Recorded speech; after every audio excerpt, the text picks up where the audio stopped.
నమస్తే, welcome to hash tag you. నేను మీ Rajesh. Parliament ఎన్నికల సందర్భంగా బీజేపీ చేసినటువంటి ప్రధాన నినాదం అబ్ కీ బార్ 400 కి పార్. ఈ నినాదం 400 సీట్లు టార్గెట్ పెట్టుకొని బీజేపీ వెళ్తే ఎక్కడ కూడా అది ఆ పాచిక పారినటువంటి పరిస్థితి. అంటే కొంత ఓవర్ కాన్ఫిడెన్స్ లేక బీజేపీ వెళ్ళిపోయింది అనే నినాదం అనే ఒక వాదన ప్రజల నుంచి బలంగా వినిపించింది. ఇవాళ 63 సీట్లు తగ్గి కేవలం 240 స్థానాల దగ్గరే బీజేపీ ప్రభుత్వం ఏర్పరచినటువంటి మెజారిటీ సొంతం చేసుకున్నటువంటి పరిస్థితి ఇండివిజువల్గా బీజేపీ. అది వాస్తవానికి కూడా 400 సీట్లు టార్గెట్ చేసి ఇవాళ ఆ టార్గెట్ కాస్త గాల్లో కలిసిపోయిందనే ఖచ్చితంగా చెప్పాలి. సో ఇప్పుడు సొంతంగా ప్రభుత్వాన్ని ఏర్పాటు చేసుకోలేక సంకీర్ణ ప్రభుత్వంగా మారినటువంటి బీజేపీకి మరోసారి గట్టి దెబ్బ తగిలిందని చెప్పాలి. ఎవరికైతే 40 కన్నా ఎక్కువ స్థానాలు రావని కొంత గెలిచేశారో ఇప్పుడు ఆ పార్టీయే మోదీకి చుక్కలు చూపిస్తోంది. దేశవ్యాప్తంగా ఉప ఎన్నికలు జరిగినటువంటి సంగతి మనందరికీ తెలిసింది. అయితే ఈ ఉప ఎన్నికలు 13 రాష్ట్రాల అసెంబ్లీ స్థానాల్లో కూడా జరిగినటువంటి నేపథ్యం అనూహ్యంగా ఇండియా కూటమి అభ్యర్థులు 10 స్థానాలు తమ విజయాన్ని కైవసం చేసుకున్నారు. అయితే ఇవాళ మోదీ నేతృత్వంలో ఎన్డీఏ కూటమి కేవలం 2 స్థానాలకే పరిమితం కాక అది కూడా ఒక ఇండిపెండెంట్ అభ్యర్థి గెలుపొందారు. కేవలం బీజేపీ గెలిచింది ఒక్క స్థానం. 10 ఏళ్ళు ఏకఛత్రాధిపత్యంగా తనకు ఎదురేదేదని ధీమాగా సాగింది మోదీ ప్రభుత్వం. పెద్ద ఎత్తున మోదీ హవా, మోదీ కా గ్యారంటీ, మోదీ కా సర్కార్, మోదీ కా పరివార్, ఇట్లా మోదీ మోదీ మోదీ అని చెప్పుకుంటూ వెళ్ళి ప్రజల్లో ఇవాళ మోదీ అంటేనే ఒక విశ్వాసం లేనటువంటి ఒక లీడర్గా ఎదిగినటువంటి పరిస్థితి. అంటే మొన్నటి సార్వత్రిక ఎన్నికల్లో మోదీకి గట్టి గుణపాఠమే ఇక్కడ దేశ ప్రజలందరూ కూడా చెప్పారు. కేవలం అభివృద్ధి సంక్షేమ పథకాలను పక్కన పెట్టి హిందూ ఎజెండాతోటి ముస్లిం వ్యతిరేక వ్యాఖ్యలు చేయడమే లక్ష్యంగా పెట్టుకున్నటువంటి మోదీకి ఖచ్చితంగా ఆ దిశగా ప్రచారం చేశారు. ఖచ్చితంగా ప్రజలందరూ గుణపాఠం చెప్పారు. అయోధ్యలో రామాలయం కట్టి దేశవ్యాప్తంగా ప్రచార లబ్ధి పొందామని భావించారు బీజేపీ శ్రేణులు, బీజేపీ నాయకులు. కానీ చివరకు అయోధ్య నియోజకవర్గంలో కూడా అభ్యర్థిని గెలిపించుకోలేక చితకల పడింది బీజేపీ పార్టీ. అంటే పెద్ద ఎత్తున దేశవ్యాప్తంగా మేమే రాముడికి పేటెంట్ లాగా పెద్ద ఎత్తున ప్రచారం చేసుకున్నప్పటికి కూడా అదే అయోధ్యలో అక్కడ ఆ సొంత నియోజకవర్గంలో అదే గడ్డలో ఇవాళ బీజేపీ ఓడిపోయినటువంటి పరిస్థితి. అంతేకాదు మోదీ పోటీ చేసినటువంటి వారణాసిలో కూడా మెజారిటీ పూర్తి స్థాయిలో దక్కించుకోలేనటువంటి పరిస్థితి. అంటే గత ఎన్నికలకి ఈ ఎన్నికలకి మోదీ కూడా డిక్లినేషన్ స్పష్టంగా కనిపిస్తోంది. అక్కడ కూడా ఆయన సొంత నియోజకవర్గం వారణాసిలో కూడా ఇవాళ మెజారిటీ రానటువంటి పరిస్థితి.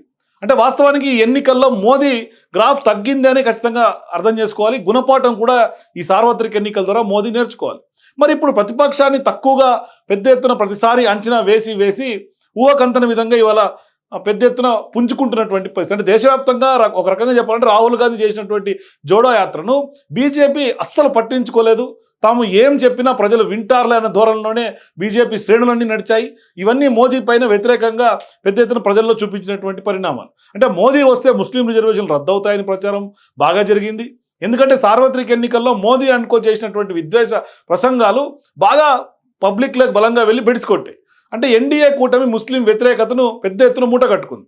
ఆ ప్రభావం ఓటింగ్ సరళిపైన కూడా స్పష్టంగా కనిపించింది. మోదీ సర్కార్ మెజారిటీ సీట్లను కూడా కొంత గండిపడింది. మోడీకి ఉత్తరప్రదేశ్లో భారీగా ఓట్లు తగ్గడానికి కూడా ఇదే కారణంగా ఇప్పటికే చెప్తున్నారు. మరి అక్కడ ఆర్ఎస్ఎస్ ప్రభావం కూడా కనిపించలేదు. ఈ సార్వత్రిక ఎన్నికల్లో ఆర్ఎస్ఎస్ బీజేపీ మధ్య విభేదాలు స్పష్టంగా కనిపించినాయి. గత కొంతకాలంగా మోదీ ఆర్ఎస్ఎస్ విధానాలకు దూరంగా ఉంటూ వస్తున్నారు. వారు సూచించినటువంటి అభ్యర్థులను కానీ లేదంటే కనుక సొంత నిర్ణయాలతో కూడా అభ్యర్థుల ఎంపిక జరిగింది అనేది కూడా ఇవాళ ఎవరు అవునన్నా కాదన్నా ఒప్పుకోవాల్సినటువంటి వాస్తవం. అంటే ఇవన్నీ పరిణామాలు చూస్తుంటే ఖచ్చితంగా ఆర్ఎస్ఎస్ని కూడా దూరం పెట్టారా అన్న ఒక భావన కూడా కలుగుతుంది. అంటే ఆర్ఎస్ఎస్ సూచనలు ఎంత మాత్రం తీసుకోలేదు. పైగా అక్కడ యోగి సర్కార్పై వచ్చినటువంటి ప్రజా వ్యతిరేకత యూపీ ఓటింగ్ పైన కూడా పూర్తి స్థాయిలో పడింది. యోగి సర్కార్ వచ్చినప్పటి నుంచి కూడా ముస్లింలను టార్గెట్ చేసి వారిపై ప్రజాద్రోహ అట్లాగే ముద్ర వేసి ఇళ్లపై బుల్డోజర్లను ఎక్కించి మరీ బీజేపీ ఓట్ బ్యాంకును కావాల్సినంత డ్యామేజ్ చేశారు. అందుకే ఇవాళ ఆర్ఎస్ఎస్ కనుసరణలో నడుస్తున్నటువంటి బీజేపీకి ఇప్పుడు నాయకత్వం మార్చాల్సినటువంటి ఆవశ్యకత ఏర్పడింది. మోదీ తర్వాత ఆ స్థాయి లీడర్ ఎవరనే చర్చ ఇవాళ బలంగా బీజేపీలో వినిపిస్తున్నటువంటి మాట. అంటే మోదీ వయసును కూడా దృష్టిలో పెట్టుకొని మార్చవలసినటువంటి విషయాలపైన చర్చలు నడుస్తున్నటువంటి సందర్భాలు ఎక్కువ శాతం కనిపిస్తుంది. అంటే మరోసారి ఉప ఎన్నికలలో మోదీ ఖచ్చితంగా చేతులు ఎత్తేయడంతో బీజేపీకి ఖచ్చితంగా కష్టకాలం దాపురించిందని చెప్పాలి.